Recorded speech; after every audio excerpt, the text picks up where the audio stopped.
Hello, my name is Brad Ellman, and I'd like to spend a few minutes with you talking about the basics of disability income insurance. Today we're going to cover several items. First, what is disability insurance? Secondly, who needs it and why? And thirdly, what are the components of the contract which makes one policy more comprehensive than another? But first, let's talk a little bit about who needs disability insurance and why they need it. Think about your largest asset. Is it your home? Your car? A piece of jewelry maybe? Those would all be typical responses to that question. But what most people don't realize is that all of those things are purchased from your income. Your income is typically your largest asset. Think about how much you earn in a year, and think about what that would be over a lifetime. If an individual earns $50,000 per year and he or she is 25 years old, in a 40-year period he or she will earn $2 million. And that's without any sort of inflation. If you factored in modest inflation, that number could easily be twice as high. The point is that if your income is your largest asset, shouldn't it be something that you insure? You buy fire insurance just in case your home burns down, but the value of your home is something less than a lifetime of income.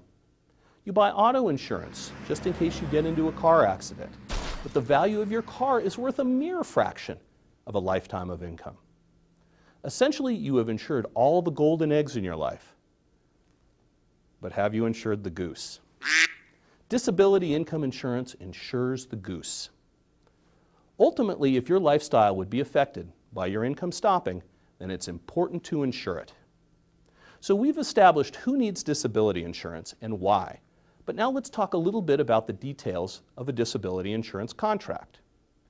There are a number of features that go into making up a disability policy. First is obviously how much benefit you purchase. That is a percentage of your monthly income. Most insurance companies have a limit on how much insurance they will issue. For incomes less than $100,000, that limit is roughly 60% of your gross salary. If you earned $50,000 per year, you could purchase a policy which would replace $30,000 of income. For incomes over $100,000, the percentage you can insure drops down. The second variable is how quickly does the policy pay? Does it pay after you've been sick or injured for 30 days? Does it pay after you've been sick or injured for 60 or 90 days? That's called the elimination period. That's the amount of time that needs to elapse from the onset of the disability until you get paid. Most people choose a 90-day elimination period because it's less expensive than the shorter waiting periods. Since the policy is insuring against the impact of a long-term disability, most people can find a way to survive financially for the first 90 days. The next variable is the benefit period. This is the maximum duration of payment while you're disabled. Typically the choices are 2 years per disability, 5 years per disability, or even all the way to age 65 if you were disabled that long. So the three primary building blocks of a disability policy are how much, how quickly, and for how long. There are three components which also impact how comprehensive a policy is. First is the definition of disability. Some policies pay if you're unable to do any job. Other policies pay if you can't do the job that you're doing at the time of disability. The next component is whether or not the policy will pay for a partial disability. Many disability policies will pay if you're totally disabled, but the better policies will pay if you're partially disabled. Typically, they will pay in proportion to your lost income. If you're working half-time and earning half of your income, then the policy will pay half of your benefit.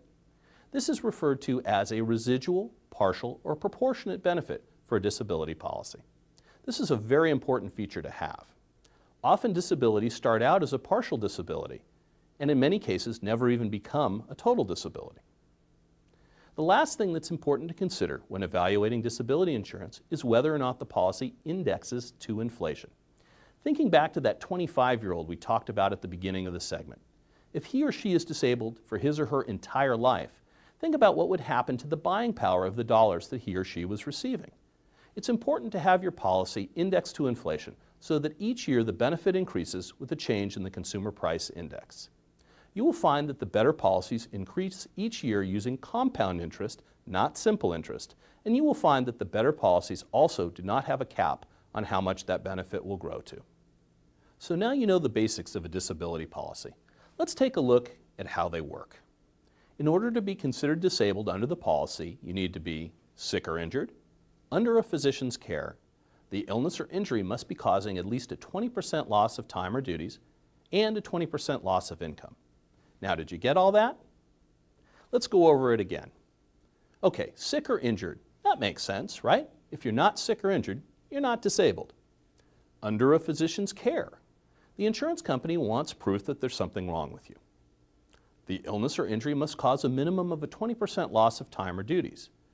For example, if you were a surgeon with a broken hand and 25% of your day was doing surgery, then you've lost 25% of the duties, and you would meet the definition. If you were a lawyer and you normally work 8 hours per day, but because of migraine headaches, you can only work 6 hours per day, you have a 25% loss of time, and you meet the definition. And the last piece is a minimum of a 20% loss of income. Sometimes a business owner could work less time or do fewer duties and still have the same income in the short run. And because of this, the policies also require a minimum of a 20% loss of income. So far, we've been talking about disability policies to replace your income, but there are also policies which reimburse a business owner or professional for their overhead expenses if they get sick or injured, and those policies are called disability overhead expense policies. There are also policies you can purchase on a person who is important to the success of your business, say a top salesperson. They are called key person disability policies, and they reimburse for a lost income if a key person gets disabled. There are even policies to ensure that if one of two business partners is disabled, that the healthy partner receives a lump sum of cash to buy out his disabled partner. And you guessed it, that policy is called a disability buyout insurance policy. Now, the majority of people out there who work for bigger companies have some disability insurance provided to them from their company as part of their benefits package. This type of insurance is called group disability insurance, or LTD for long-term disability. That's a great employee benefit to have, but it's often not enough to satisfy a person's full income replacement. So even if you work for an organization that provides disability insurance, you still may need to supplement your group policy with an individually owned policy. If you work for a smaller company or you're self-employed, the situation is more straightforward. You should purchase disability income insurance. Lastly, I'd like to tell you a few things about being disabled that people don't always think about. When you ask most people to envision themselves disabled, they picture themselves feeling perfectly normal, just inconvenienced because of a cast or a wheelchair. This is far from the case. Often people are in pain, and it's very hard to work effectively when you're in pain. Alternatively, disabled people may be taking medication, like painkillers, which render them completely unable to do their jobs. Sometimes a disability could even prevent somebody from sleeping well, so sleep deprivation could hinder your ability to do your job. The bottom line is that even simple disabilities like a broken leg could prevent you from doing your job. Well, that's the basics on disability income insurance. Thank you for your time, and don't forget to insure your biggest asset, your income.